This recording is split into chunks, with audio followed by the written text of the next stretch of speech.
So today it's actually allowing me to be live.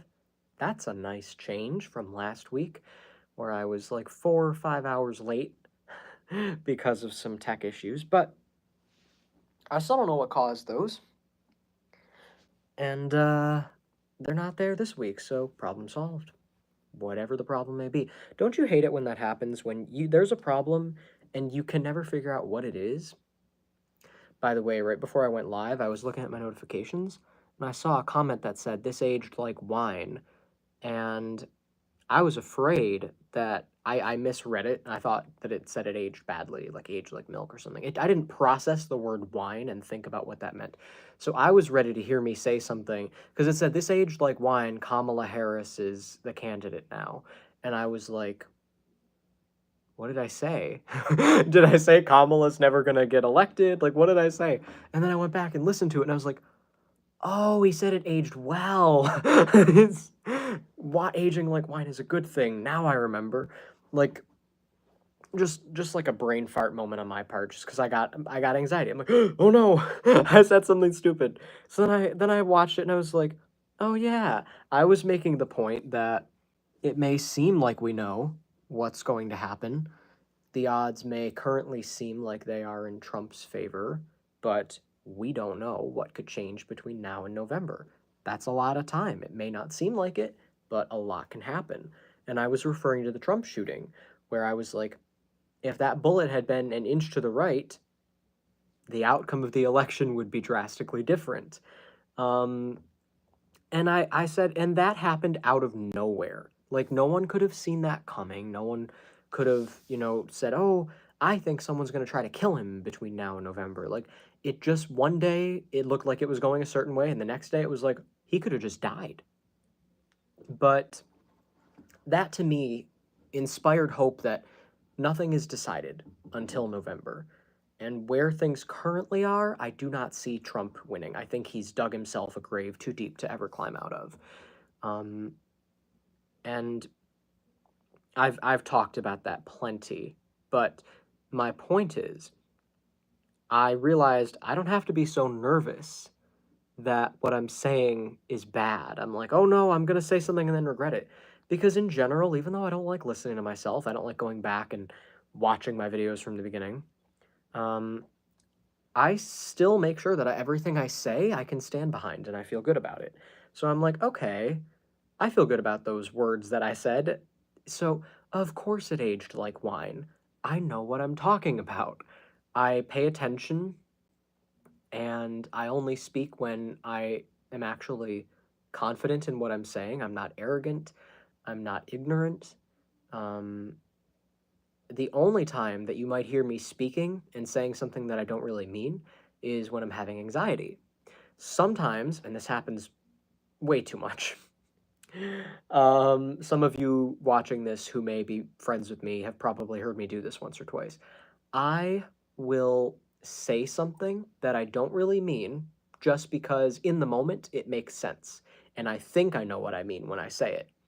And instead of realizing that what I said does not make sense, or at least doesn't make sense to the other person, and then just backtracking it, I double down. And then I spend so much time trying to justify what I said and realizing that I've dug myself and continue to dig myself an even deeper hole where I don't even know what point I'm trying to make anymore. It's just lost. I am lost, but I'm still talking anyway. And I'll give you an example of this. The other day, and this is a good segue into the title of the video, I called it spirituality. I couldn't think of a topic for tonight, and I realized I'll just talk about general spirituality and share some information about it and, psychic stuff and, all sorts of shit like that. Um, oh, hello, Andrew. I'm assuming that's the Andrew I'm friends with, because I don't think anybody else knows my channel exists. So anyway, I was talking about I had I was in the basement actually hanging out with a friend, and I looked behind him and there was a device, an elliptical, thing you ride around your and I thought I saw a face behind him, like a demonic face or something. It scared the crap out of me. And then I started thinking, like, you know, if you've ever seen The Babadook, that is, by the way, everyone mispronounces that title. It's supposed to rhyme with book. If you read the poem, if it's in a word or it's in a look, you can't get rid of the Babadook. It's not supposed to be Duke. Everyone says Babadook or even Babadook, but they say it in the movie. They're Australian, so they have that accent. The Babadook, So you have to take that into consideration. It's Babadook. That's how it's pronounced if you have an American accent. Just it needs to the first part, Baba or Baba, that's up to you. I'm less concerned about that. I'm more concerned with the D-O-O-K part, because I promise you it is supposed to rhyme with the word book, the word look. It is not supposed to rhyme with D-U-K-E, Duke. That is a different word. Okay? So, anyway, The Babadook is a creepy movie with this creepy looking villain who I think was based on Nosferatu, which again is not the guy's name. Common misconception. I think his name was Count Orlok or something, but the movie was called Nosferatu, which I believe, correct. I could be wrong, but I think it's like some word in a different language that means vampire or something. And it was inspired by the book Dracula. So Dracula did actually come first, even though the Nosferatu movie is older. So, older than the Dracula movie, I mean. But just random fun facts that I have in my head for some reason. I thought I saw some Babadook-looking thing standing behind my friend, just out of a glimpse of an eye, and then I started imagining, oh, what if that actually was in my basement? And when I said it, I knew that that wasn't possible. I was like, there's no way. That's just not how things work. That would never be the case. And if it was, I would have to understand it. I would, I would be able to make sense of it. And that's because I know in general anything is possible, anything can happen, and some things are not real. Trick of the mind. You may be seeing something that's not there. It may be an elaborate prank. There could be a million explanations as to why you're seeing something. But what I had initially said was, oh, if that were real and that was actually in my basement, I would just give up and end my life because there's no point to anything anymore. I don't understand anything. I would just give up or something. And in the moment it made sense because I'm thinking, you know, why would I want to exist in a world where nothing makes sense anymore? Where you think you're going to go from A to B, and all of a sudden some letter that doesn't exist shows up instead of B, and then you start questioning if A is even real and if anything's real, and you're like, what the, you know? So in the moment it made sense. I just texted you a cute deer video. I'm doing this on my phone, so I can't look at it until I'm done, but I saw there was a picture of a deer that I think my grandpa took. So lots of deer today. It was in a group chat with my mom and my grandma and everybody. So it's the only reason I just thought of that. Anyway,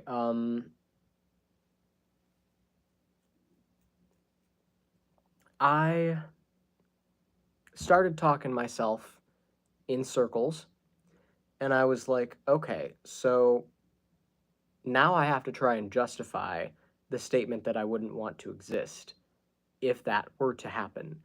And I started saying shit like, "Oh, it would never happen, so it's okay." And I'm realizing as I'm saying it that it doesn't make sense because I also believe it's a good example of cognitive dissonance.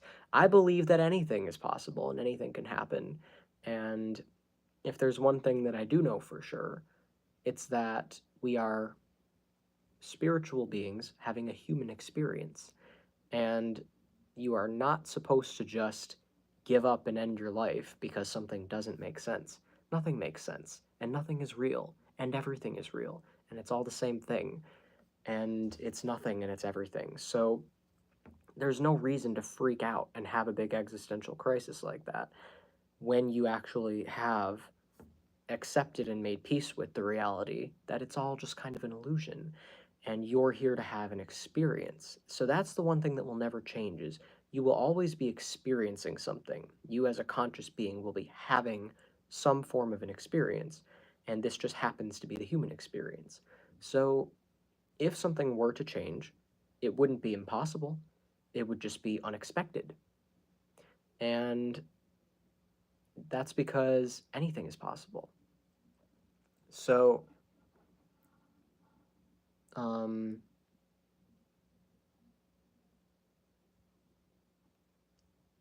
with obvious restrictions, there are certain logical impossibilities.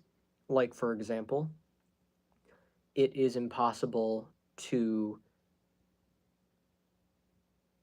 breathe while not breathing. Just things that logically don't make sense. It's impossible to, um, what's a good example? To be in a brightly lit black room, like a room that has absolutely no light but is also brightly lit. Like these things that just are incompatible. It's you can't even picture it because it's a logical impossibility. But other than that, anything is possible. Use your common sense. If it's not inherently contradictory, then it's possible, I think. Um, so yeah, I tend to talk myself into circles. And what I should have done was just say, actually, you know what? I take back what I said. I wouldn't kill myself if that were to happen. There are a million things that I would do first, and that is at the bottom of the list. Um, and, you know, that's just one of those things that you sometimes don't think it through fully before you say it, and then you feel like you have to stick with it. But other than that, I tend to only speak when I know what I'm saying and when I'm confident in what I'm saying. The only exception is anxiety, like that, where I'm like, oh, and now I don't know what I'm doing. But I was proud of myself with that time where it was like the guy, the guy's like, oh, this aged like wine. It was like from 2 months ago. Um, oh, here we go. Here we go. The room could be brightly lit with light outside, or our visible spectrum. So a brightly lit dark room.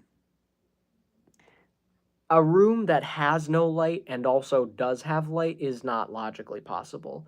Like what I'm picturing is a room that is completely black. There's not even a sliver of light, and yet it is described as brightly lit. That cannot be true. It's one or the other. It cannot be both. Um, so that's an example of an impossibility, but that's really more just like more to do with language. There are certain things that just cannot both be true at the same time. Um, and I'm sure I could come up with other examples of that if I really tried.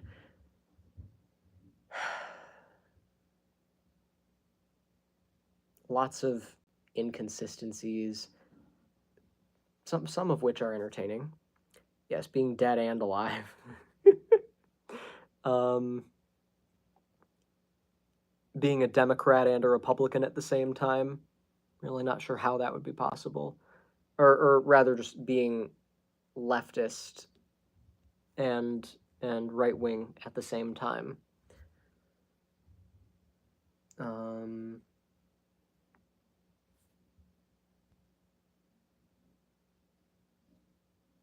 to wish for freedom, but not actually want freedom. You know, it's one or the other. Either you want freedom or you don't. There's a million ways that you could come up with things that cannot both be true at the same time. Where you got to pick one. You can't go in two opposing directions at the same time. You can't go left and right simultaneously. Um, Schrodinger's cat has entered the chat and also has not. I looked up what Schrodinger's cat means a couple weeks ago, and I've already forgotten what I found. because it was a term that I heard, and I was like, let me see what this means, because I feel like I've heard it before. I feel like I know what it is. And then I looked at the definition. I was like, oh yeah, that makes sense. And it's been a couple weeks. It's already out of my mind. My brain just dispenses with information way too readily. But I think there is a human aspect because people are so complex. People are complex. That is true. I've got two of my friends that I hang out with in person sometimes watching tonight. That's kind of nice. It's better than nobody. LOL, okay then, the joke didn't land. I'll nerd out on it to you later. What am I doing?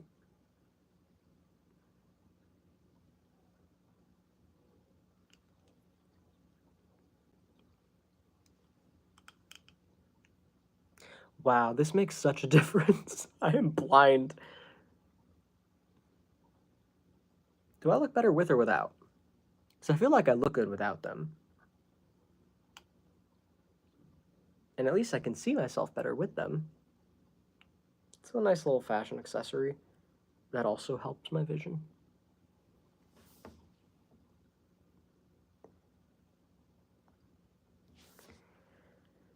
Anyway, let me get into today's topic because I've just been kind of fucking around for the last 16 minutes and not actually saying anything of substance. So, but I'll go with them on since you can see. Okay, that's good. Maybe someday I'll get contacts. I tried and I had trouble getting them out. And if I can't get them out, how am I, why would I want to do that? I could learn, but it just didn't seem worth it. These are cheaper too. You don't have to like keep getting more. You just wear them. Although the price is I have to clean them, but I'd rather wipe smudges off of a lens than, have to put something where I'm touching my eyeball. I couldn't do that. Not every day.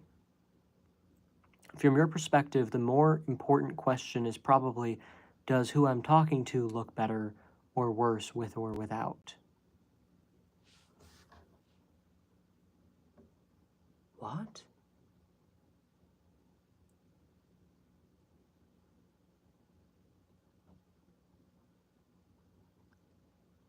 I didn't follow that statement at all. I'm sorry. Anyhow, it's weird. It says there's clearly two people in here, but it says that there's only one person watching. It says that I have one viewer and 2 likes, so something is not adding up. YouTube likes to lie to me, though. Doesn't surprise me. I wish this live was like Instagram so we could pop in and give our 2 cents. Yeah, that's the nice thing about Instagram lives is I can have guests on, but the thing is, YouTube lets me have guests too. It's just that I have to do it beforehand. Like if you guys wanted to join the live, you would have had to have told me that before I started. And then it would work. It would make it vertical, so I'd have to turn my phone the other way and it'd be a vertical video the whole time, but we would be squared, so it would just, I think it would just put us on top of each other, kind of like Instagram. And then but it would still, no, I don't know actually. It's not important.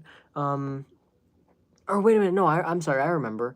The video itself is a square, and we are verticals in the square. Like it splits the square vertically, and I'm on this half and you're on the other half. But the video is a square for some reason.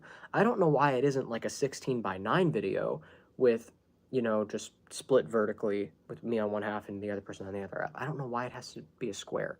It's very picky about that, and it's weird because it seems unnecessary. Like, why can't I do it horizontally? But whatever. If that's how it needs to be, then that's what it's gonna be, I guess. But yeah, going live with guests is an option that I would like to use at some point. It says I have 3 people watching now. Do I look better with or without? If you're talking to an ugly person, then you're better off without the glasses. Oh,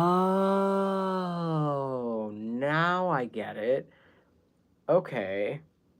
Yeah, I'm sorry. It's so awkward when someone makes a joke and you don't get it, because not only do you feel stupid for not getting it, but you make the other person feel like their joke was bad, or at the very least, the delivery was bad. Um, so there's just no one wins from a joke that doesn't make someone laugh. It's embarrassing on both sides. Um, and sometimes you're even embarrassed for each other. So yeah, it's just jokes are risky. If I did like a comedy show, I probably wouldn't just be telling jokes the whole time. I would likely be telling stories about funny things that have happened to me, funny things I've seen happen, funny things my grandpa has done. Oh my god, my grandpa would be the star of the show if I did a comedy hour. Oh my god. I have so much material. I mean, because it's daily, every single day. He has some weird thing that he does that I'm like, how do you, what? Um, Here's a good one. One day, my aunt was gonna go get some sushi from the grocery store, and she asked him if he wanted anything, and he texts back one word: sushi. Not helpful. Not specific enough. So then she goes up to him in person and says, "Dad, what kind of sushi do you want?" And he looks at her and he goes, "Expanded shrimp." He has this with his hands and says, "Expanded shrimp." First of all, there was only one kind of sushi available at the store that had shrimp at all. So shrimp would have been enough. But why the adjective expanded? I've never heard someone describe food as expanded. It just sounds so weird. Um, so that was a weird one. Uh, One of my favorites is the time he ate ants. Um, we all went to the drive-in and brought back some popcorn, and I noticed that for some reason it was four people, and we all had our own giant buckets of popcorn. It was my mom's idea. And of course they didn't all get eaten. So we brought home four giant buckets of popcorn. And the next day I could only find three. And I'm like, where's the fourth one? A week later, my grandpa comes home from work, says he was eating popcorn with ants in the bag. I didn't hear the story because I wasn't paying attention. And then I turned around and said, but at the end, he goes, "Don't tell anyone." And I said, "Wait, what am I not telling anyone? I wasn't listening." And he repeats himself. And he's like, "Oh well, blah blah blah." And then I looked in the bag and there was ants crawling all over the place.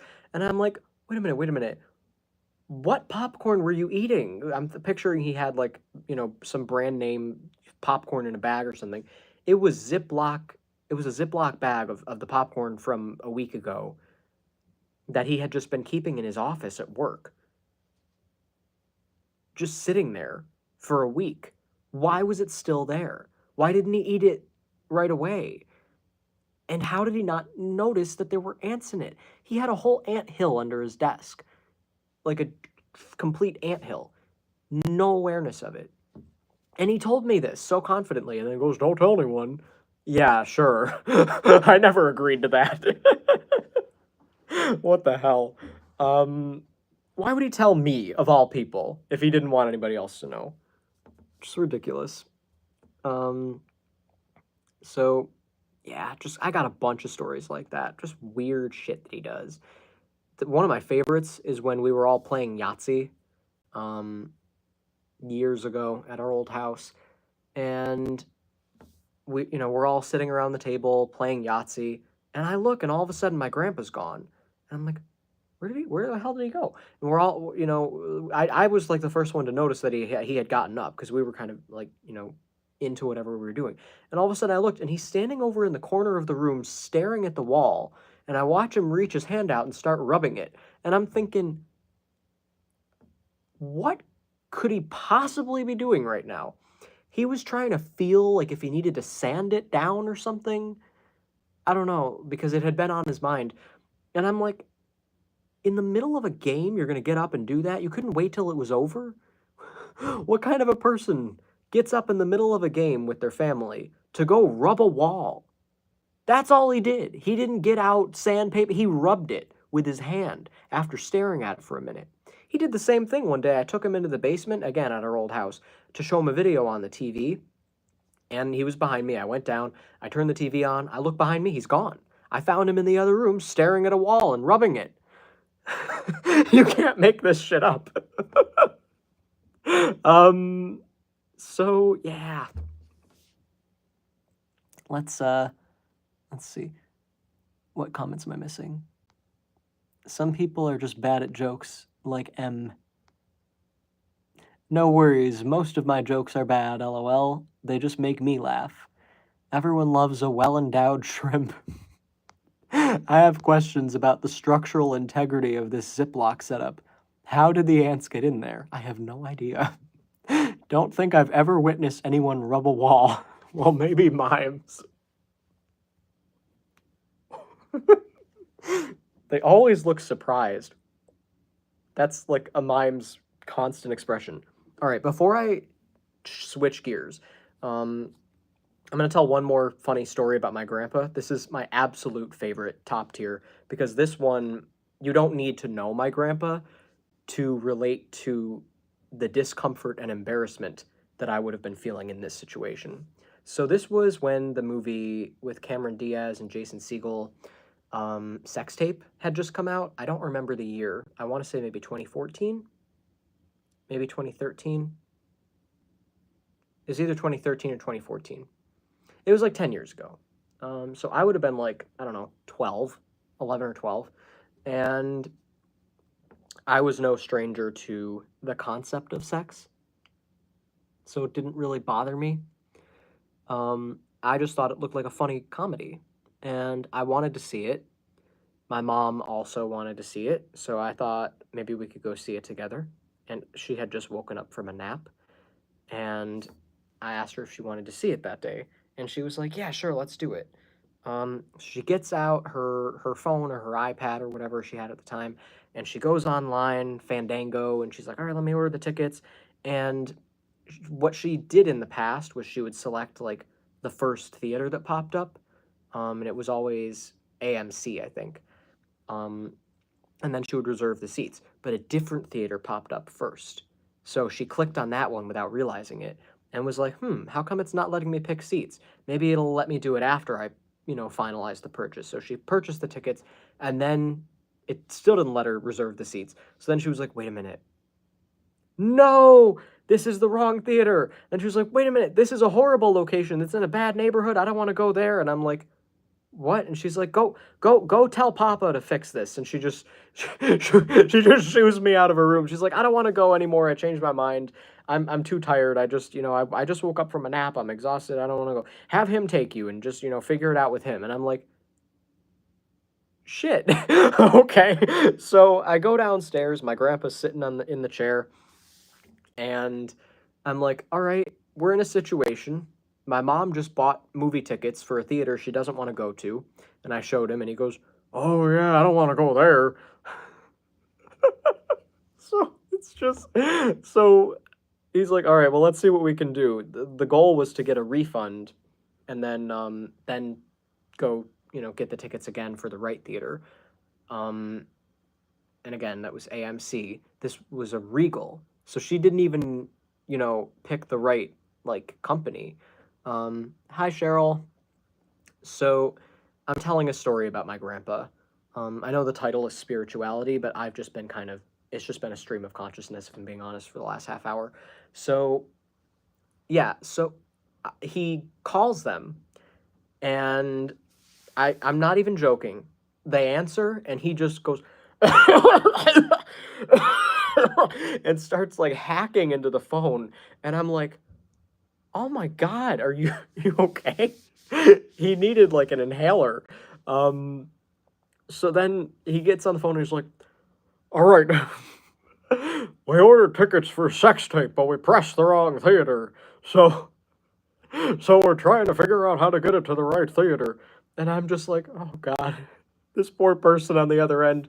So the girl he was talking to was able to switch the tickets to a different location of Regal. So we weren't able to go to AMC, but she was able to like email us something, and he printed it, and then we was like, okay, so we gotta go to the one at the Regal closer to us, and we're gonna go to this one. So we drove out to Regal. We walk in. It's a crowded room. The box office was busy. There's a bunch of people in there, and he gets up to the actual like box office with the people in it, and I'm standing there behind him, this freaking like 11 or 12-year-old, and he's like, now, I could be slightly misquoting him, but I promise you he said something along these lines. I'm here with my grandson to see Sex Tape, but we pressed the wrong theater. And they told me to give you this. And he's handing them the paper.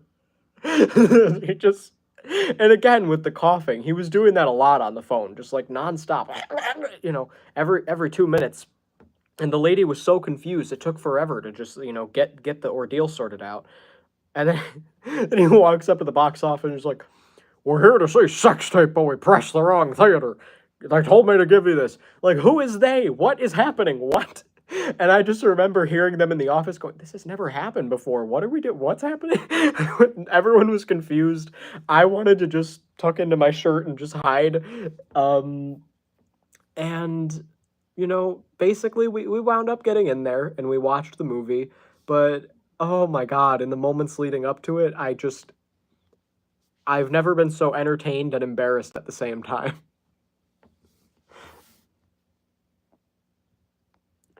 I've never heard of anyone successfully getting a refund after paying for a sex tape viewing. um the fact that the movie had to be called Sex Tape on top of everything else, like, this situation would have been awkward either way, but the fact that he was having to say the movie was called Sex Tape, and I'm standing there behind him, that's the kind of movie that, first of all, you likely aren't going to go see with your grandpa at that age, but when you do it, you don't want to be causing a scene and having a lot of attention on you. You just go in, say the name of the movie, you get your tickets, and you move on. To have to go in there and ask for a weird situation that no one's ever heard of before, where you're like, what? You got your tickets transferred from another theater? Like, what the hell? And then the way he delivered the information, we pressed the wrong theater. He kept saying that. What does that mean? We pressed the wrong theater. Why the word press? He just has such specific little weird things that he does that if you didn't know him, you wouldn't really know to pay attention to it. But I know him, and I know he has no excuse. He just says certain shit wrong and weird. Expanded shrimp, we pressed the wrong theater. Sometimes he says theater. So it was a lot. But it was entertaining. Yes, embarrassment nightmare fuel. My grandpa is hilarious. That's why I gave him his own YouTube channel. I said, I'm gonna embellish your weirdness and turn you into a character and just have fun with it. And he went along. He got into a business suit and like his costume, and he wore the same suit in every video. And I got my cousin to play me in the videos, to play his grandson. And then I came up with a weird story, like they live on another planet, and they're creatures called papas. And they're on that planet. There's papas and meanies, like two different species. And the meanies try to disguise themselves as papas, and papas are so gullible they just believe everything because they can't comprehend the idea of someone being dishonest or deceitful. So so they're just like, oh yeah, of course, he says he's a papa, he must be a papa, even though he doesn't have any of the things that are true about papas. Like, all papas are born wearing little business suits, and meanies can wear whatever they want. So, little Buddy, the meanie grandson, he just one day met the papa. The papa just walked out down his driveway and found him looking at his mailbox and was like, "Want to be my grandson?" And he was like, "Yeah." So, just kind of how it happened in that story. And then I had him. Little Buddy would wear a shirt, and it would be the same shirt but over his actual clothes. So again, pulling one over on the papa without realizing it. And all of their names too. I gave everybody ridiculous names. Like, a lot of names were like named after body parts, and I invented a body part called a sample. Um, Papas have samples and meanies have benadals. A benadal is like a little chair that a sample can fit into, and they're invisible. Only you can see your own. You see your benadal. No one else sees your benadal.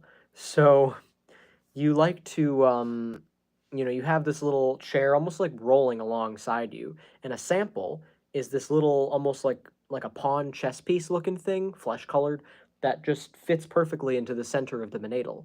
But papas and meanies don't know that because they stay away from each other, or at least they try to. Papas are always talking about rubbing their samples. It's sort of like petting a dog because it's beside you. I rub my sample all the time. It feels so good to rub your sample. And other papas, of course, they all have samples, so they know what he's talking about. Um, and meanies don't really touch their benadals, but they don't know that if a sample were to fit into the benadal, the meanies would feel would feel really good. I don't know where I was going with this shit when I came up with it. I would have been like 14 or 15, maybe even younger than that. For sure, I was younger than that. I was like 13 or 14. And it was just meant to be goofy. And I tried to also make it like deeper than it actually was, which, you know, would be more effective today as an adult. Um, Almost 23 years old. Sometimes I forget I'm not 23 yet. When I went to get my learner's permit at the DMV the other week, um, they asked me how old I was. I had to think about it. I was like, 22. And I just did that the other day. I was like, I'm 22 years old. I don't know. I don't know why I don't know my age. Maybe it's because my boyfriend is 23 and I forget that we're not the same person. Not consciously. Like, I know we're not the same person, but just in terms of, age, I think maybe we just spend so much time together that it's like, I don't know. just just weird. But yeah, he'll be 24 in February and I'll be 23 in October. So eventually I'll be 23. Yeah, I'm too young to be forgetting my age. I'm not even 23 yet and I already don't know how old I am. um so anyway, um spirituality. Before I end the live stream, I want to actually talk about that, so I'm not just yammering about other shit the whole time. Um, but this does feed the idea that this channel is meant to be more casual. My Friday videos are more focused and direct, and usually nobody tunes in, so it helps me stay focused. Excuse me. And these are a little more casual, and let's just hang out and loosely discuss a topic. In between drinking, age, social security, doesn't matter what the number is. Old enough to drink, too young to retire.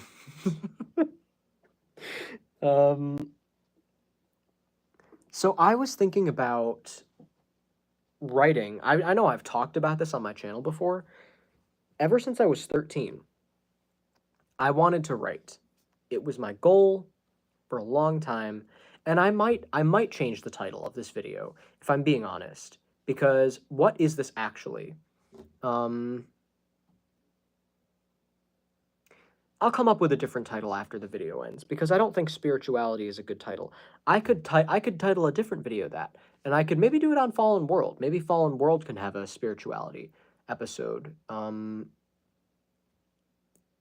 Because I think on Fallen World, that is a better place to talk about a topic like this. This channel, just not organized enough. So, or this series, not the channel as a whole, but just Between Us series. Doesn't matter what number is remembered. Okay, yeah. So when I was 13, that was when I wrote The Papa. I wrote a story called The Papa, and I wrote a new version of it. You can actually listen to it on this channel. I posted in 3 parts, 3 separate videos, all 7 chapters. And I still have to go back through and reread that and make sure it's good. Could use some practice proofreading too. But the original version that I wrote, I was 13. And I started picturing it in my head, and I was like, I wish other people could see the visuals that I'm seeing in my head as I write this. And then it dawned on me. When I was a little kid, I always knew what I didn't want to do. You know, everybody was always telling me, you're going to do something important, you're going to do something big. And I was like, well, I don't want to be the president. For some reason, that's not me. I couldn't picture myself doing that. I don't want to do I couldn't picture what I wanted to do. I was like, maybe I'll be an inventor. You know, I didn't know what I wanted to do, but I never came up with anything that felt right. The moment I imagined myself making movies, writing, directing, that whole thing, I was like, yep, that's it. 1000%. There's no question there. That is what I'm here to do. And I immediately knew that I found something I was supposed to put my energy into. And I got really ambitious and really excited, and I didn't know what I was going to do. Originally, I had a plan, but it was not realistic, and it was you know, something that I needed to get my feet wet in, making videos and directing and writing, but I was way too ambitious. I thought that I could get all of this done before I was really ready and mature enough for it. And I had this timeline in my head of where I'd be by the time I was 18 and whatever, who I would be with. I thought that I had like found a soulmate. I was very dramatic and very philosophical even back then. So I really, really wanted to, get there quickly. And I thought that I had life completely figured out too. That was the other thing. I had the rug pulled out from under me. I needed it. But I had the rug pulled out from under me when I started to realize how much I didn't know and how much more I had to learn. And it was nice to figure out a lot of the stuff that I didn't know and to learn it and to become smarter and to know the smartest thing that anyone can do is to acknowledge how little they know, because you can't learn if you think you know everything. Then you're not allowing new information in. So you have to be willing to accept that you're an idiot in order to become smarter. Um, I know nothing. That's the smartest thing anybody can say. Um, I remember getting into a heated debate because I was stubborn in kindergarten when we all picked what we'd like to be when we grew up, to draw or whatever it was, because my teacher just wouldn't let me pick giraffe and I couldn't see why not. You wanted to be a giraffe.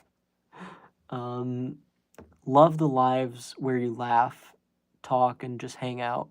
Both channels are uniquely good. Yeah, I'm glad to hear that because I feel like sometimes it's a little hard to tell the difference between the two, and I don't want that. I want each channel to feel distinct. I want each channel to feel like there's a purpose, like it's not just the same thing on both channels, and why am I even doing it across two channels? Um, but part of the reason that I want to grow this channel separately is that this one has no unoriginal content on it. My other channel, I got music and whatever I feel like posting. This channel is 100% me and my stuff. So this is more likely, if it's successful, to be monetized. But the other one has more subscribers because of the music. But they didn't come from me anyway. So, yeah, I wanted to be a giraffe when I grew up, and I was not happy that I wasn't allowed. Damn.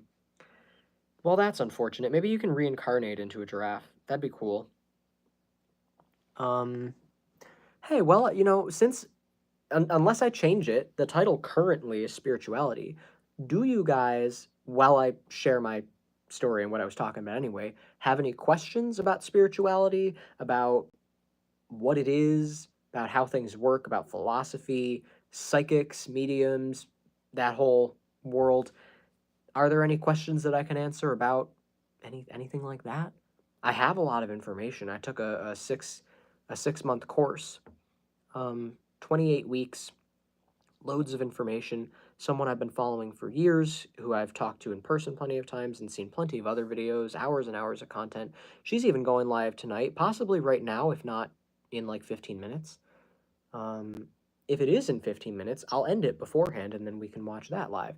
It's called neurodivergence or intuition, and she's talking about the overlaps between the two, because sometimes people who are not actually neurodivergent get misdiagnosed because they're intuitive and they don't know that there are some overlapping symptoms. Um, Imagine being delusional. Imagine being as delusional to think you're psychic. So tragic. Well, first of all, there should be an apostrophe and an E in that you're. Um, that is tragic to me. Imagine being someone who graduated high school and not using proper punctuation or capital letters. This is all lowercase. And not only are you not using any type of correct grammar, but you're also being mean and saying something that is just unnecessarily disrespectful and rude. So kindly fuck off and come back when you can behave like an adult. Anyway, yeah, so I am excited for that because, like I said, a lot of people think that they have things they don't really have. And sometimes you do, but that's why it's important to watch this video. You want to know the difference so that you can learn, you know, the person just said, wow. Yeah, that's how I feel when I read comments like that. Wow, the audacity. For me to defend myself, are you saying wow? Like, Jesus Christ. I don't know how people don't see themselves as the aggressor, as the attacker. You come at someone and say something negative like that, and then they speak up for themselves, and you're like, wow, how dare you talk to me like that? How dare you talk to me like that? You started it, asshole. Jesus Christ. um, anyway, it's important to know the difference so that you don't think that you're something that you're not. And that if you are, you actually made sure you ruled out other possibilities. Because if you actually are neurodivergent in some way, then you do need, medication and all of that and whatever you might need. But at least you ruled out alternatives that might have actually helped you. So it's a good thing to make sure that you can rest assured you actually do have what you were diagnosed with. They won't tell you about that. If the Ivy, the person I'm talking about, she's had therapists and doctors come up to her and say, I've had clients for years and they spent just a couple weeks in your course and they're completely different. All the issues they have just started melting away. They're doing way better. All their symptoms that they had, that we couldn't find the source of, they're just gone. What did you do? And she explains how it works and what she did, and they're like, wow, I wish I could tell people that, but I can't. And that is a shame. You should be telling people that. You're afraid that you're going to lose your license. There's a better way to deliver it. You don't have to say psychics are real and magic and all of that and this is real, because you're going to sound crazy if you say that. There is a way to deliver it that doesn't require you to cross any kind of inappropriate boundaries while still helping the person. You can just mention it, make a recommendation, just say something that worked for you. There's ways to do it that don't come off as weird or unprofessional. And if you want to, you can even do it off the clock, like after they clock out, as they're out the door. You can just mention it, be like, hey, by the way, just as like a friend or whatever. Just, have you ever heard of this or something? Like, there's a million ways that you could do it. You don't always have to, you know, stay within like these strict lines when you think that there's something that you could do that's actually going to help the person. You don't have to force anybody to do anything. You don't have to pretend that it's from your knowledge as a psychologist. You can mention that you're saying it off the clock just as like a friend, so that way you've clarified that it's just from you and not, anything else. The same way that anyone would be able to say that. Like, but you can mention too that you've seen it work, that you've actually seen the changes that it makes in people's lives from having clients who've done it. You can be like, and I had this person do it, this and this, and it worked for all of them. So if you're interested, do some research on that. Let me know what you come up with. There's a million ways you can do it, and it's not going to cause any problems either. So you're not going to lose your job over it. It's not like someone's going to find a reason to sue you or anything. um, and they wouldn't have a case against you if you mentioned it like off the clock or depending on how you delivered it. My point is, you don't have to act like your hands are tied, because that's really not fair to your clients, the people who are coming to you trying to get help. And you're misdiagnosing them. You're withholding information that you have about what might actually be causing their problems. and that feels unethical to me. Um, and there's got to be a professional way to deliver that information. There has to be. Be creative. You know your job. You studied for it. You got a degree. You know what you are and aren't allowed to do. So test those boundaries. Work within those lines. Find loopholes. Don't take my word for it. You know more about it than I do. I don't have a degree in psychology. So, be professional. I would like a degree, but again, that's too much of a time investment. I don't want to invest my time in that because that's not what I want to be doing long term. What I want to do, and I finally this is why I brought this up. I finally figured out a way to do it. So, what I'm going to do is I was thinking about how I wanted to make these movies because the Papa, I've given up on that idea. I don't want to make that into a movie. It's a cute story, but it's not a movie. That could maybe be an animated short one day, but not a full length movie. It'd be nice, but it's unrealistic. I don't know where I'd get the budget. I don't know how I'd make it happen. I don't know who would care, who would help. 'Cause too many people just don't get it, wouldn't get it. But there is a story that I think is very, very good, very much appealing to the public eye. Like if you read it, you or not read it, if you saw it because in my mind it's a movie, it's not a book. I would have to try to translate it into a book format, but in my mind it's a movie with music and beautiful visuals and all of this stuff that, I realized is reminiscent of what Disney is capable of. Um, Disney has a lot of really good movies, and they're good because of the cinematic value. They're just gorgeous, gorgeous production. A perfect example is The Lion King. That movie is almost 100% CGI, and you would never know it from looking because the animals look real, the scenery, everything looks real. Um, Another good example is like Beauty and the Beast, or even Cinderella. Oh my God, the moment when her dress transforms, the 2015 Cinderella, just like the colors are just everything's just so cinematic. So Disney's really good at that. And I realized that a lot of what I was seeing in my head was like, of that level. And it's not just the production value. I'm telling you the things that would be missing from the book, the things that I can try my best to describe, but you know, it needs to be a movie.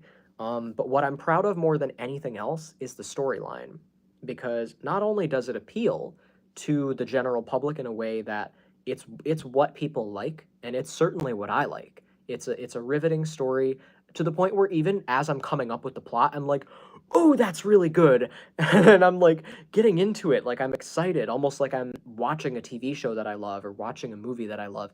I envision the scenes and the soundtrack, and I envision like all sorts of things playing out. And it's a lot of fun. And I always thought I wanted to do it independently because I wanted that control as it being my project.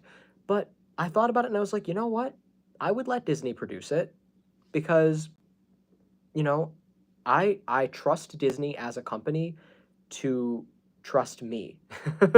I think especially after their Snow White disaster, um, their PR team has got to be working overtime. Like they have so much bad publicity right now with the Snow White remake, and a lot of their movies lately. People are saying, "Oh, they're woke. They're going woke, go broke, and all of that shit." People are complaining about Disney quite a bit, and they're still doing well because they're just that big of a company. They can afford to take the loss, but there's make no mistake, they're taking a loss. Like, people are even just telling them, don't even release Snow White, just cut your losses and just don't even release this monstrosity, which I don't agree with because I think we're long overdue for an official live action Snow White from Disney. Even if it isn't good, it's about time we get something to fill that hole. Um, to fill that shoe, I almost said, because I was thinking of Cinderella, and I was like, wait, no, that wouldn't apply because this is Snow White. But anyway, yeah, it's it's about time. So I hope they still release it. It's coming out on March 21st, I think. The first day of spring is March 20th in 2025. So it's coming out the day after the first day of spring, which is kind of nice. It's a springtime movie anyway. Just looks like spring. Something about like the nature and the animals and the flowers and all that just perfect timing for it. And they might not have even known, although they probably only did it because of a Friday. A lot of people don't know the first day of spring and the first day of summer and the first day of fall and all that, first day of winter, it moves. It's different every year. And usually, despite popular belief, it's usually the 20th of the month more often than the 21st. I don't even remember the last time it was on the 21st, but it's happened. It's just everyone seems to always think that it's always the 21st. And it's like, no, sometimes it's the 20th. I think last year, the first day of fall was like the 19th or something, or maybe it was summer or spring. I don't remember, but one of the seasons changed even before the 20th. So like it really is different every year. You just have to Google it. Say, what's the first day of fall this year? What's the first day of summer this year? Um, and then you'll get your answer. But make no mistake, it changes. So 2025, it's definitely March 20th, which it must be a Thursday because movies and releases in general come out on Fridays, so that would be the 21st then. So yeah, that's probably the only reason they did it on the 21st. But you can actually watch it on the first day of spring because the day before movies come out, usually they're playing in theaters. They call it a sneak preview or something. So, pretty much for the entire day before the official release date, you should be able to see it in theaters. Um, you know, next time you want to see a movie, if it's not Snow White, test that theory. Try to see it the day before, see if it's there. It probably will be. Um, so maybe I can actually watch Snow White on the first day of spring next year. That'll be fun. But yeah, my point is, I want to work with Disney to produce my trilogy because these three stories, they're called An Untold Story, The World Without, and Catch Me Again. And I've talked about them on this channel before, and I don't know how much I've shared. I don't know, excuse me, I don't know if I've explained fully what these stories are about, what happens in them, what you can expect from them. But I want to try and keep it vague because I don't want to spoil anybody. I want people to be surprised by the contents of the story. And I've decided that my plan, in order to get Disney's attention, because Disney likes to work with authors and shit, like Percy Jackson, for example, they have a new series called Percy Jackson, which is based on Percy Jackson and the Olympians. Or it's called Percy Jackson and the Olympians, my bad. It's based on the Percy Jackson book series by Rick Riordan, or however you pronounce his name, something like that. And the Percy Jackson movies from like the 2010s, the fans of the book hated those movies because they're very different, I guess. So I liked them only because I wasn't comparing them to the books. But I guess if you knew the books, you'd be like, "What is this monstrosity? This has nothing. This is so not it." But you know, they because of that, those movies are regarded as infamous. And Disney reached out to Rick Riordan, if I'm pronouncing his name correctly, and they said, "We want to do a series on your books. Will you work with us and help us keep it like book accurate? And you can work with us on the episodes." And I'm thinking that when I read that, I was like, "That's incredible." Um, he wrote a letter of disapproval, I think, when he was sent the script for the 2010 or whatever, 2011, whenever it came out, the original Percy Jackson. He wrote a letter of disapproval saying, "No one's gonna like this. This is gonna do terrible. This is not like the books. What are you thinking?" And they released it anyway, and he was half right. His fans hated it, but the movie still did okay. They made a sequel too. Um, so yeah, anyway, um, okay. So,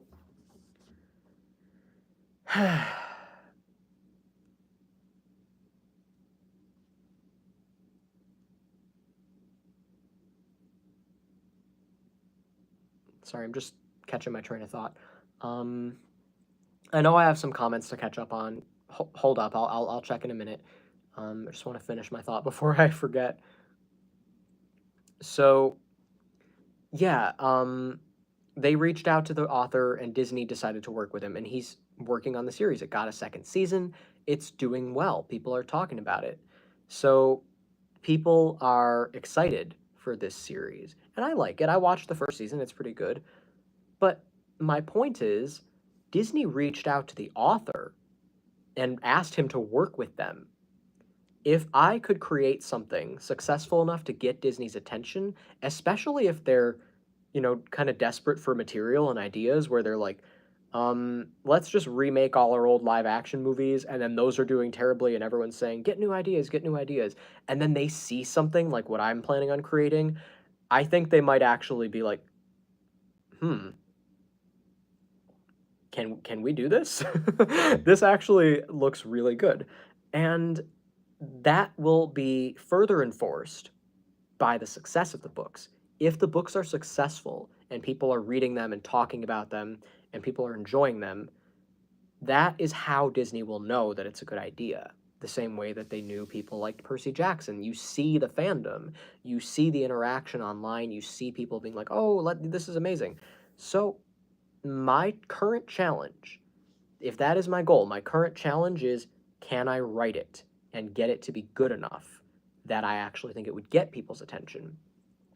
And I think if I actually put the right amount of energy into it, the story in and of itself is good enough. All I have to do is accurately transcribe it. Um, so I just have to test my skills as an author and write it in a way that people would enjoy reading. And I just saw some statistics that like half of Americans can't even read past an eighth grade level or something, which is really depressing, but also not surprising. And they all vote. In fact, sometimes it looks like they're the only ones who vote. But anyway, that is just shameful. But yeah, and it's also shameful for the education system. Why are we graduating these people? Why are we not making sure that they can actually think and function and read like effective human beings? Because the education system is designed to condition people to be little 9 to 5 robots, not to actually help people become who they are supposed to be and, nurture their creativity and individuality. That's not at all what the system tries to do. So that's the reason for it, which is even more depressing. But anyway,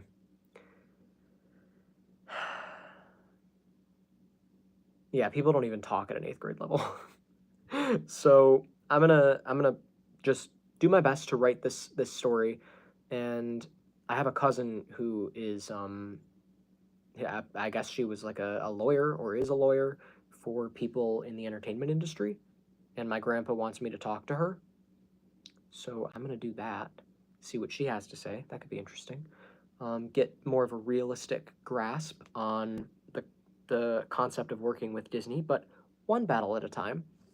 Now that I know my next step, because this is what I was thinking, if I could establish myself as, famous in some way, if I could get myself out there, get my voice heard, regardless of how I did it, that would be enough to, get people paying attention to me. Then I could have a bit of, uh, more of a voice to reach out to Disney, and I could get that done. I could get like a manager or an agent or whatever, have them try to reach out to Disney or other production companies with the ideas and work with them, and then make it. But then then the question is, how would I get there in the first place? How would I become well known? And I think the only way that I'm actually going to be able to do it is by writing the book, which is better too because then it already has my name attached to it, and Disney is going to be more likely to trust me and work with me and help me adapt it in the way that I think it needs to be. Because, as we have seen plenty of times, managers and people who act like they know all about what's successful and not successful, they don't know shit. I'll give you an example. Katy Perry. She started working with some of her old producers, like Dr. Luke, the person that Kesha accused of raping her, and Kesha used to be friends with Katy Perry, so that's just like a betrayal and a slap in the face. But Katy did it out of desperation because she wanted people to like her again. And instead, it went in the complete opposite direction. People rightfully gave her shit for working with Dr. Luke, but Dr. Luke is supposed to be a good music producer who knows what people want and who knows how to create a good pop song. And what we've heard so far is beyond basic and generic. And that just goes to show these companies and these people and these industries, they don't always know. They may think they know what's going to be successful, who has talent, how to decide all of this shit. But in today's age where you can just get famous on TikTok or Instagram or YouTube or whatever, you can get famous like Mr. Beast did just by making videos. Um, Andrew said, I mean, the issue isn't Dr. Luke. I mean, 100%.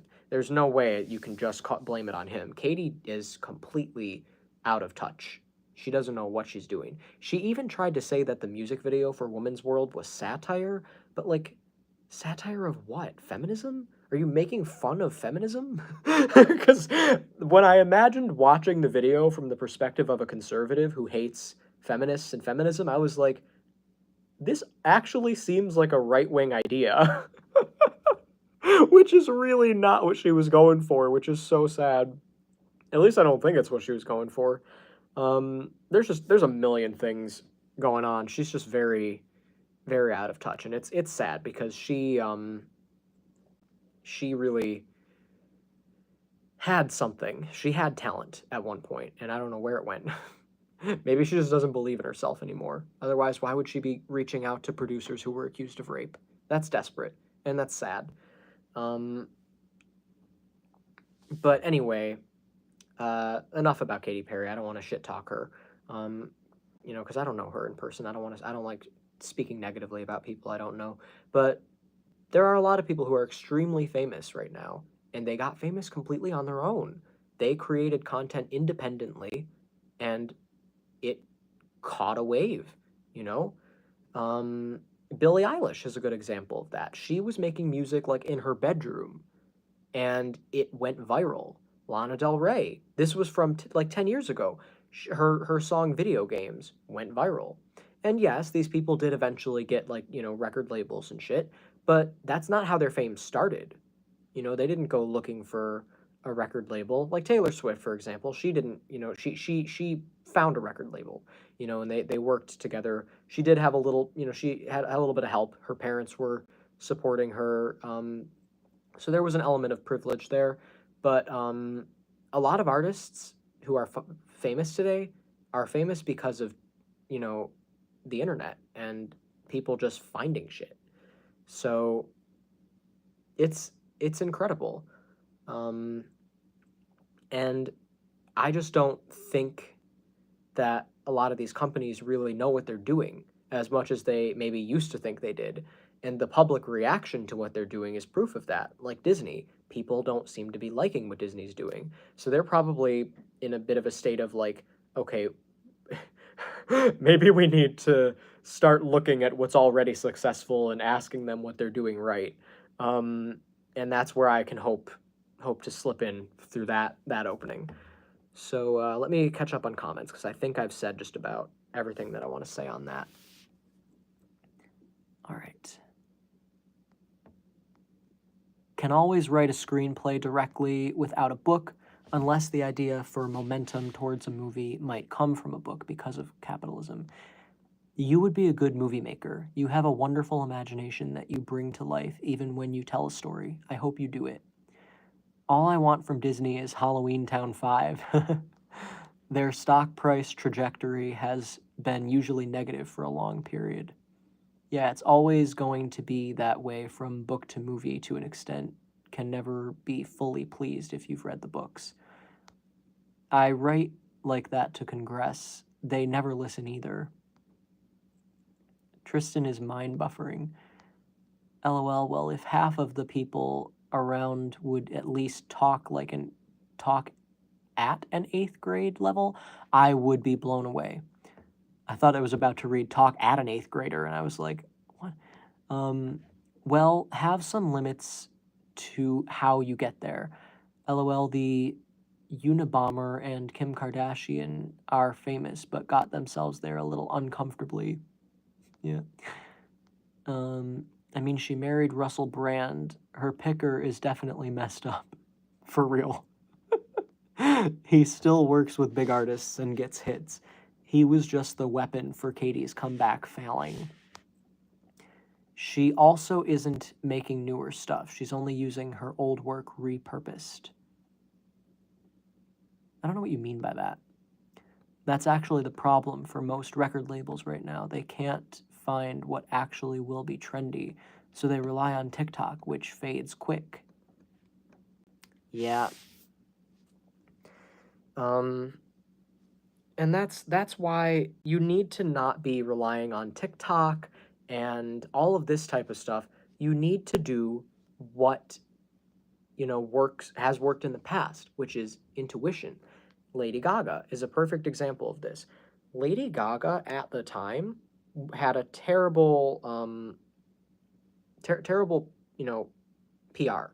Like I people did not like her. People called her weird. People said she was inappropriate, and generally people didn't like her. She was successful. She was all over the radio, but when you actually would hear about her, there was a lot of negativity because the world was just not there yet. And now people look back at Lady Gaga and they're like, you know what? She was doing it way before it was popular. The weird music videos, being actively and hugely supportive of the LGBT community with songs like Born This Way and just everything that she did. She just largely influenced pop culture and gay culture and everything. And she did it before it was popular. She just, kind of up and did it. There's a lot of artists who in the moment people didn't know what to think of them, but then they look back and they're like, oh, he was a genius and she was a genius. Like, I don't know, like Michael Jackson is another example of that. I feel like people look back at him as a genius, but I wasn't alive when he was, at his prime. I'm sure he was popular, but I guarantee you he is more popular in hindsight than he was in the moment, because that's always how it is. It doesn't mean that they don't have recognition. It doesn't mean they don't have fame. Like I said, Lady Gaga was definitely known. She definitely was all over the radio. You couldn't get away from her, but she was divisive. People had a ton of mixed opinions on her. The press couldn't agree on how they felt about her. Nobody knew what to think because she was very, very determined to do things her own way. You could tell that she wasn't just being bossed around by her label. She had a lot of agency in what she was doing, and it was evident in her behavior because it wasn't always good for PR. But I think to a certain extent, the label, or whoever was in charge of had the final say on her public decisions and stuff, they trusted her. They took a chance on her because they could see that she had intuition. She was an artist, a genuine artist, not just someone who's doing what's cool and what's trendy, almost like in a formulaic, robotic way. She had a natural talent and a powerful voice, which she doesn't always utilize in her songs. She makes pop music, but she's capable, and A Star Is Born should prove that, of really belting and singing in a way that's incredible. And she can do almost any genre. Um, Joanne is a good example of that. Her fifth album. So she's definitely someone who genuinely has an intuitive ability to reach out to people and be popular. And she's still relevant today. That's the thing. She hasn't fallen off like Katy Perry has. People still talk about her. People still listen to her. She isn't as active, but she's still doing stuff. And when she does it, people like it. So that's the kind of thing I'm talking about. And that's not something you can buy. That's not something you can hire someone to figure out for you. It is completely intuitive. You literally cannot fake it. It just is. You either have it or you don't. And that's something I feel like I've always been good at. I've always been good at knowing, what is gonna work.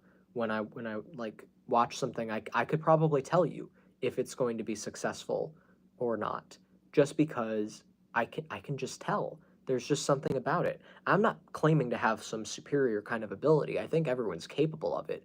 But like I said, you have to actually acknowledge that that's where it's coming from. It is intuitive. And if you're completely using the left side of your brain all the time, overly logical and everything, you're never going to tap into that. Doesn't mean you don't have the ability to, you're just not using it. So I always try to use that and understand it and combine it with logic and make sure that, you know, as I step forward in a certain direction, it's the direction I really need to be going in. And sometimes you have to trust too that maybe this isn't going to be popular right away, but people will look back on it and realize it was always incredible.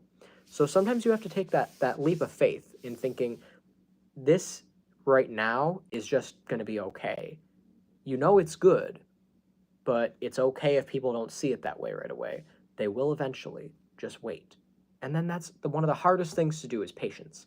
Patience is one of the most important things a person can have, and it is one of the hardest things to have because you want to see immediate results. You want to, you know, put a pen to paper and see the line as you're drawing it. You don't want to make the line and then watch it appear 10 minutes later. But you have to have patience. You have to trust that you know what you're writing, even with your eyes closed. You know where you're putting that pen. You know what you're doing.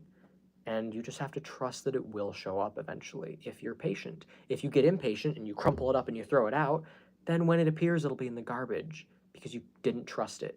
So, yeah, just be patient. TikTok feels like the end of intelligent self-thought and responsibility in society. I love Lady Gaga. She's amazing. I loved her for being so unique. She definitely did things her way. Love it. Yeah.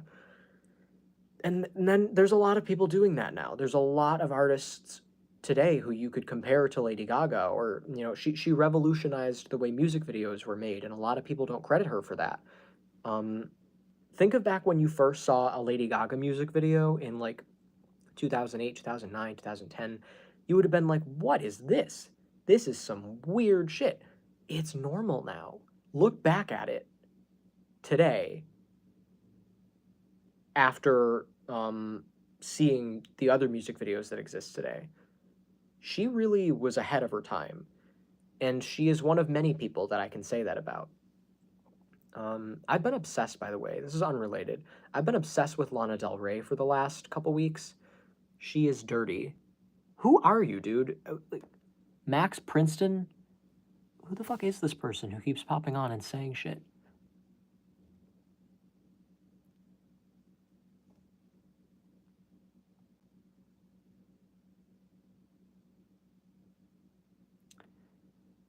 Oh, there's two different Max Princeton accounts. Oh, it's probably Dave. Jesus Christ.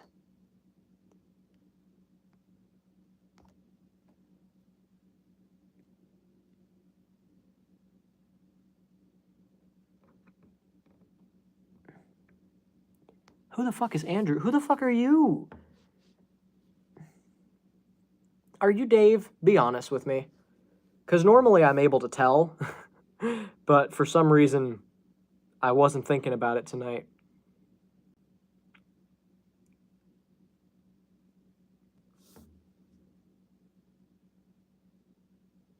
I have an itch on my nose. I wasn't giving you the finger. I have no idea. I need the person to say something else before I decide if it's Dave or not. The fact that there seems to be two different accounts with two different profile pictures but the same name, that is telling me that it's probably Dave. Yeah, because he comes on with some negativity, tell me I'm delusional. Yeah, it's sounding like Dave.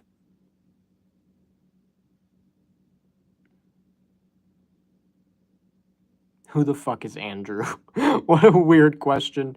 That is, yeah.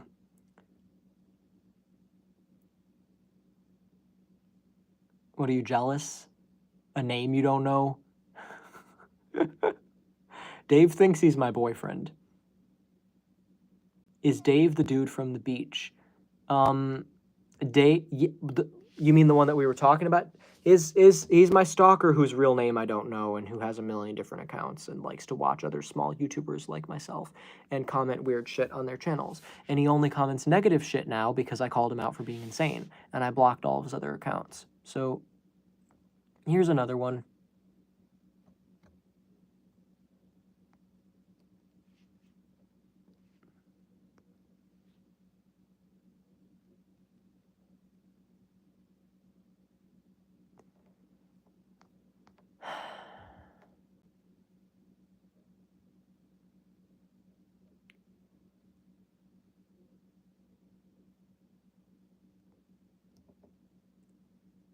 Oh.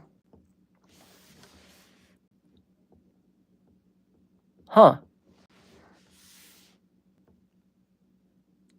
My bad. It seems that it was actually the same account. Just must have changed his profile picture halfway through, because when I scrolled up, the comments were from the same name with a different profile picture, and the ones at the bottom had a different picture. But it seems to be the same account, because when I blocked one, the other one disappeared. So either way, he's blocked. If it wasn't Dave, if nothing else, it was a hater, and who needs that shit? So either way, it was an asshole, but I hope it was Dave. Dave likes to use the same names a lot, so I will scroll through my list of blocked users and see if any of them say Max Princeton. I'll Google, not Google, I'll look up Max Princeton on YouTube and see if he's a YouTuber, maybe one of those accounts that Dave watches, because, you know, he likes to name his accounts after people he watches. It sounds like a fake name. Looked like a fake picture, you know? Just, God, he's just so weird. I don't understand how a person like that can even exist. Like, what kind of a person is that? Who does that?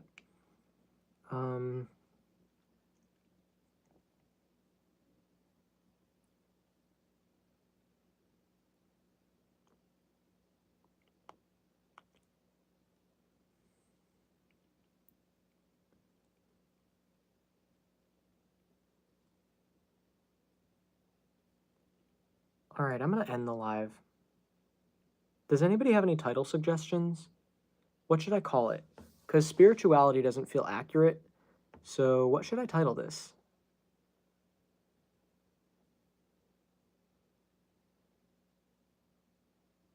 Weird faces or stroke? I'm not having a stroke, but I always make weird faces. Zach wants me to FaceTime him tomorrow, and he made me promise not to start the call with a weird face. What he must think of me. But anyway, I'm sure Ivy is live now doing her class on neurodivergence. So I highly recommend going ahead and checking that out. Let me know what you think. I will tell Zach hello. He's on vacation in Myrtle Beach right now, and he will be there till Thursday, so that's why he wants me to FaceTime him, because it's going to be a bit before he sees me again. He's probably not going to come back until like Labor Day. I mean, he'll be back, you know, in this area. He just won't visit me, because he usually comes and sees me on Mondays. He'll have to go back, and then he'll probably just want to work. Excuse me, my God. So yeah. Anyway, not that it's anybody's business, but I just wanted to explain why I was FaceTiming him. Because normally it's not necessary to do that. I find it funny. A lot of people will be like, want to FaceTime? I'm bored. And that blows my mind, because to hear someone say that they're bored and they're hoping a FaceTime call with someone else will be the cure for that boredom, a FaceTime call for me is the cause of my boredom. I am fine. Every second of every day, I have something going on. But then I'm on a FaceTime call with someone, and then what? What am I supposed to do? Just, like, stare at them? What are we talking about? Are we talking for a specific amount of time? Are we talking about something specific? But just when someone says they're bored and they want to FaceTime, I see people do that all the time on, like, you know, on like Snapchat. People post on their stories, want to FT, I'm bored. It's a lot of people do that. It's like an insane amount of people do that. And I'm always like, that cures your guys' boredom? That's the cause of my boredom. I don't understand this. I'm like, there's always something else I'd rather be doing. So when Zach told me he wanted to FaceTime me, I was like, okay, how long for? What are we doing? Let's map this out, because I need to know what I can expect. I hate it when it just goes on forever and it's like, can I go yet? Like, what are we doing? So yeah, just oftentimes the people who say they're bored They really just want someone to entertain them, and that really only works if the other person is doing the same thing, because, otherwise it's going to be one person who needs entertainment and the other person who feels like it's their job to be the entertainment, and that's not fair. If both people want entertainment, maybe they can be bored together. Company's always nice if you're lonely, but you don't want someone's company if that person would have preferred to be alone. And I'm just too introverted for that type of shit. I love my alone time. And because Zach is here so often and he's on vacation, I'm trying to cherish the alone time that I have. So, just a mini rant to wrap that up. Um, yeah, so I have an idea. Accidental Ramblings. That's a good title for this video, because that's what it is. I'm accidentally rambling about a million different things instead of talking about the intended topic. I like it. It's very fitting. Meanwhile, this is the exact definition of watching a stream. I'm bored, you entertain. Ah, yes, but see, the difference is I don't have to stay for longer than I want to. I can end it whenever I want, and more than just one person can tune in. And I also don't have to listen to them if they happen to be boring. um, you guys can write comments and I can read them. I don't have to wonder if it's like hard to hear someone. I don't have to listen to somebody talk about something I'm not interested in, but I don't know how to say that without being rude. You know what I mean? Like it's just this is my platform. I can go live whenever I want, talk about whatever I want for however long I want, and end it whenever I want. So it's completely in my control. You guys are just choosing to tune in. So yeah, it's definitely different from a FaceTime call, which is like a mutual exchange of energy. You can't just leave it whenever you feel like it, because then you're leaving the other person hanging. It's easier in a group call when there's other people there, because then you can leave and they're still talking to each other. But when it's just you and another person, they're gonna notice when you leave. And, you're gonna want to make sure that they're okay with it. And I've had some people who were really pushy about FaceTiming. Luckily, I don't talk to them anymore. There was this one guy who would just text me and always want to FaceTime and never bring anything to the table. He would go on and on about the most random, weird, boring shit about his life and his apartment and shit. And he'd just be like, yeah, and then this bitch was knocking on my door and she said this, and then I do that, and blah, blah, blah. I could barely get a word in. And you know me, I constantly talk. So if I'm having trouble talking to someone, if they're doing most of the talking, that says a lot. But it was nothing of substance. And then I felt like if I were talking about something of substance, he wouldn't really have something to add, He would just like not it wouldn't really branch off into a more engaging discussion where we're like, yeah, and let's get into it, because I've had interesting conversations with people. I've had phone calls that I didn't want to end, but it's because we're equally engaging with each other. It's a mutual interest. We're both matched levels of wanting to communicate with one another and excited to say new things to each other. When it's imbalanced, that's where the problem is. So you just got to be realistic about the situation you're in and say, you know what, this is not a good person to engage with. Oh, we're all talking to Zachy Poo. Oh, God. Yeah, you are actually the reason I'm talking about FaceTime. I mentioned that I was going to FaceTime you. But don't worry, I'm not calling you boring. You're more fun in person, though. I prefer you being in person, because then we can actually, like, hang out and watch movies and stuff, and, we're not just, like, staring at each other. But it's not important. I'm gonna go, and I'm not sure what I'm gonna do. Probably listen to Lana Del Rey, because like I said, I've been very obsessed with her the last couple weeks. I don't know why, just all of a sudden, it's like I just remembered how good she is and how much fun it is to be a fan, because I like it when artists have different versions of the same song, but there's only one version that's on the album or officially released or whatever. And Lana Del Rey is really good at that.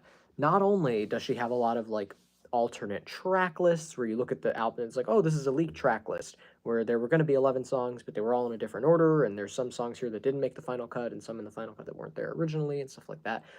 And it just makes me appreciate the final cut so much more, because I know how much went into it and how much, how many changes it went through before it ended up as what I get. So I'm like, wow, this really, it didn't start out this way. It was so different originally. I always love seeing the scraps of what something used to be versus what something ended up as. And it just makes me appreciate the final work so much more.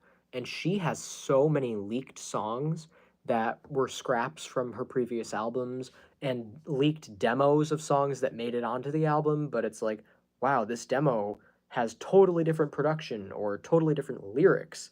Um, and usually her demos are better, oddly enough. But it's still nice to know that um, oh, I'm not calling you boring, honey. Don't worry about it. Let me. What am I missed something? Well, sorry. I just wanted to see you and hang out with you while I'm gone. As soon as Zach shows up, you're out. Oh, I was talking about leaving like 5 minutes before he showed up. Um, I was talking about ending it at like I remember seeing the thing turn to 86 minutes. So yeah, he was not here then. Um, anyway, so she has a shitload of scrapped songs and demos of songs that made it, and demos of scrapped songs and all sorts of versions of things. But there's only one version of her album. Um, and she has 9 albums, only 2 of them have bonus tracks, Born to Die and Ultraviolence. The other albums, there's just like one clear, version of the track list. From Honeymoon to Did You Know That There's a Tunnel Under Ocean Boulevard? That's an album title. um, you know, Honeymoon was her first album to not have any bonus tracks, and she's never released an album with bonus tracks since then. So that's and that's nice because then you don't have to feel like you're listening to the wrong version of anything. Or, it's not messy in any way. But then you get into her unreleased stuff, and it's like, wow, there's a lot. There is a lot to unpack there. So it just, if anything, it just makes me appreciate the final versions of things more. Because then when I listen to the leaks and I listen to the demos, and then I put on my headphones and I listen to the final version of an album, I'm like, despite all of what I just heard, this is what she wanted to release. This is the version that she wanted people to hear. And it just makes it more satisfying. I can't explain it, but that's one of my favorite things about her. That's one of the reasons that she is a fun artist to be a fan of. Same reason for Taylor Swift, because of all the Taylor's versions, she's releasing re-recorded versions of her previous albums with songs that had previously been scrapped, and it's all like the final version. She's like, this is what I want to release, this is the order I want it to be, and this is what I want you to hear. That is so satisfying to someone like me who appreciates that kind of stuff. So that's why she's one of my favorite artists to follow, because it's fun. It's fun to make playlists and stuff. I just wish she'd wrap it up because she's still got 2 more albums left to re-record, before she owns all of her albums. It's her 6th album and her first album. So, you know, I'm waiting for that to happen because it's taken forever. I really I'm every time I think she's gonna announce her 6th album, her re-recording of it, she doesn't. People come up with theories of like she's gonna do it on this date at this time and in this show, and they're like, oh my god, she's gonna do it. She's gonna announce it, and then they're like, oh no, and then it never happens. So our next bet is September 11th, I think, the VMAs. Um, People think she might announce it at the VMAs, and if she doesn't, then she's not going to announce it until October when she goes back on tour. So it's going to be a while before we get her announcement of Reputation, but hopefully it happens. And in the meantime, I have Lana Del Rey, who doesn't need to release re-recordings because everything of hers just leaks for some reason. And sometimes she eventually releases leaked songs. Like her album Blue Bannisters, her 8th album, that has at least 4 songs on it that had previously leaked. Um, so, yeah, it's interesting. She also likes to move songs around. Like, she'll scrap a song from one album and then rework it into the next album. And I know a lot of artists do that, but I swear Lana does it more. And she doesn't have too many leaks these days.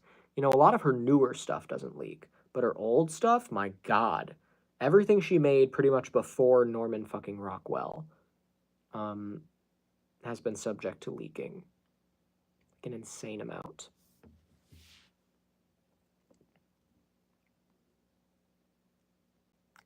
I don't find you boring. You're getting a piece of my mind when you sign off. Oh, T is in trouble. Lika Del Rey. Yes, he is. Oh, what do I need a piece of your mind for? I haven't said anything bad about you. I said you're not boring. I'm gonna go have some of my grandma's bean dip and, I don't know, just chill out for a while. Maybe I like to watch a movie when I eat food. I don't know what I'm gonna do, if I'm being honest. I don't really have a plan. You're gonna have a piece of my mind first. All right, well, text it to me. Things one never wants to be described as. Subject to leakage. Okay. Well, then, if you're gonna yell at me and call me, I'm gonna stay in the basement because I don't feel like going all the way up to my room before I go in the fridge and grab the leftover bean dip from last night. So, have a good night, everybody who tuned in. I'm gonna go get yelled at by my boyfriend for something. I don't even know what I did. He thinks I called him boring or something. I don't know. But he's gonna yell at me, I guess. And, I am going to... I don't know what I'm gonna do after that. Oh yeah, I'm gonna watch Ivy's live stream, Neurodivergence versus Intuition, because that is something I can watch while I eat my bean dip.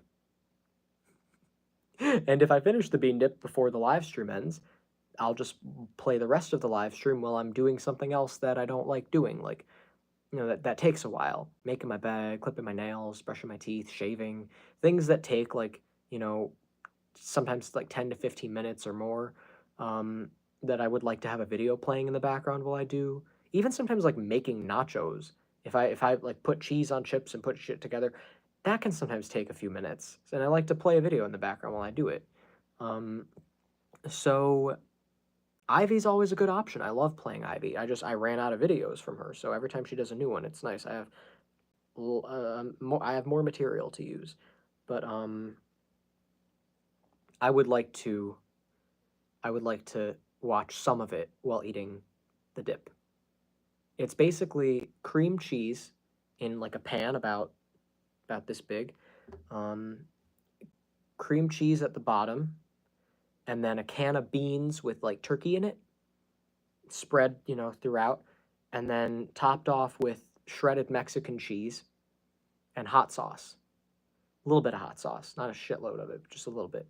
And then she puts it in the oven for like 25 minutes, comes out, and it's bean dip. And you just take a tortilla chip and scoop it up, and it's a great treat. If you guys ever want to try it, I just gave you all the ingredients. My grandma likes to make it randomly sometimes. She just decided to do it yesterday, and she ate about half of it, so there's some left over, and I could probably finish off the other half.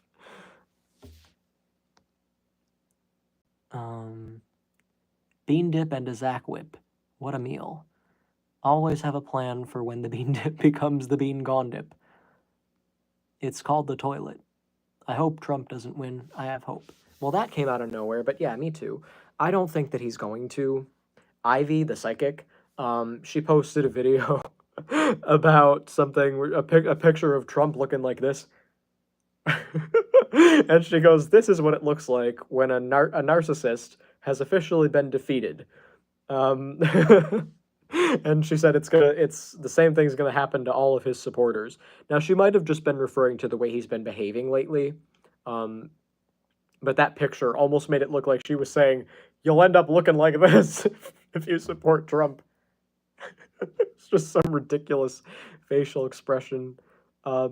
Oh, now I remember. Somebody thought that I was making a face or having a stroke. I think it was Daniel.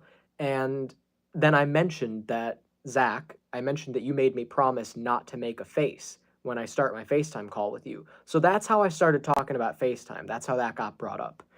Um, I had hope once. I missed those Obama years. No. Um, let's look to the future. Ideally, I envision a future where there is not even a need for left and right democratic political parties.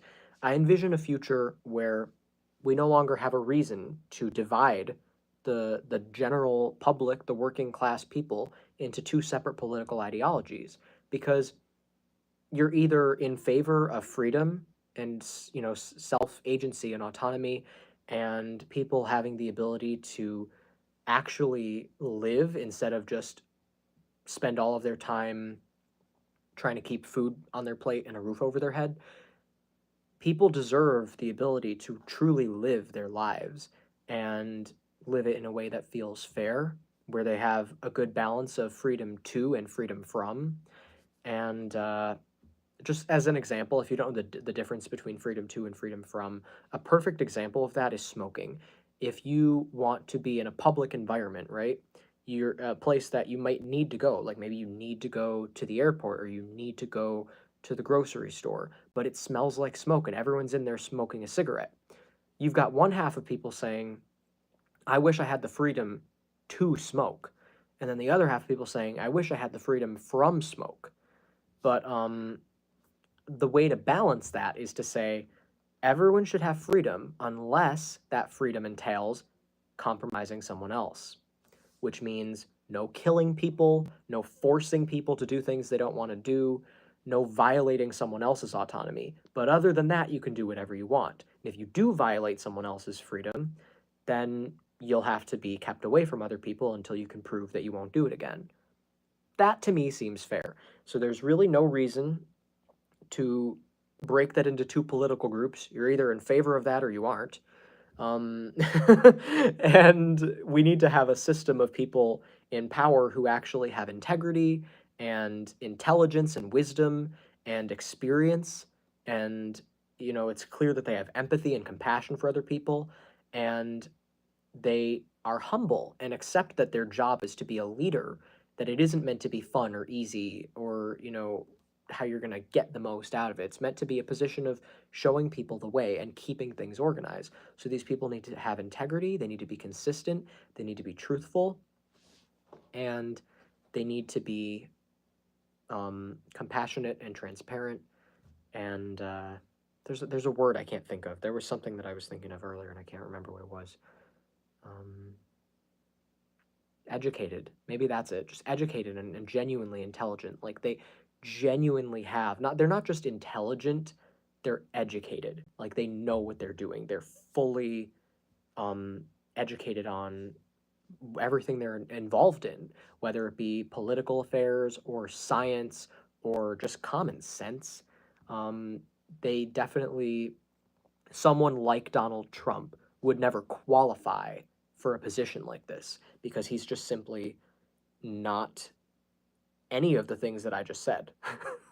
um, so, yeah, I think that would be an ideal future. I don't think there really is a reason to divide it into two political parties. I think you're either in favor of freedom or you aren't. And the only reason that I can imagine to divide two political parties is because we have corrupt power. The people that are supposed to be leading the way and keeping everything in line, they're not humble.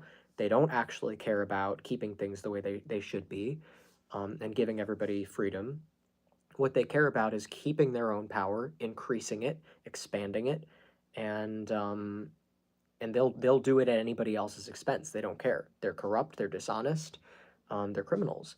And not only just because there are a lot of laws that should be in place but aren't, but they're even breaking laws that are in place, and they get away with it because they have the best lawyers. They're just sneaky.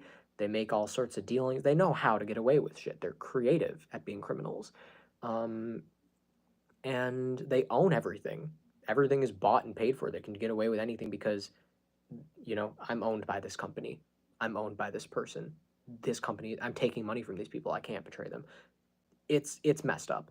And what they do in order to keep people from fighting against that, the general population, the majority of people, in order to keep them fighting against these very small numbers of people that are actually super wealthy and powerful, in order to keep them safe from the general public, they keep the general public fighting with each other. I'm not the enemy, your neighbor is. Your neighbor with the Trump flag is the enemy. Not really. I mean, your neighbor with the Trump flag is certainly an obstruction to justice, but he is not the enemy. He's a result of the enemy. And it's important to note the distinction. So don't fight with these people. Either work with them or ignore them. Pay them no mind.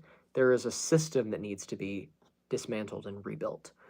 And we can. There's no room for looking back and trying to help people who've already made their choice about where they want to be and how they feel about things. They'll come to it on their own or they won't, and that's not your concern either way. I've talked too much. I'm gonna end the live stream. Hopefully everybody had a good time. I'm gonna actually get up so I can't continue talking. Okay.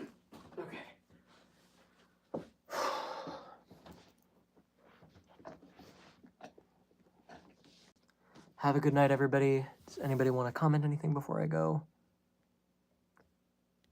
My future contains alcoholic beverages and the ocean.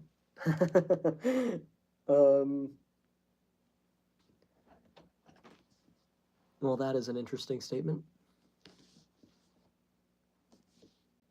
Okay. I got a pink hand that looks like it's ejaculating. I don't know how else to describe that emoji. All right. Well, looks like a first aid heart and a number 1 finger and a YouTube logo. But yeah, the ejaculating pink hand is weird. It's like a hand like this, but there's 2 little things sticking out of it, make it look like the hand is squirting something. So that's just weird. It was a wave goodbye, but sure, why not? Yeah. Well, have a good night, everybody. I'm definitely calling it Accidental Ramblings. Very fitting title. Just keeps happening.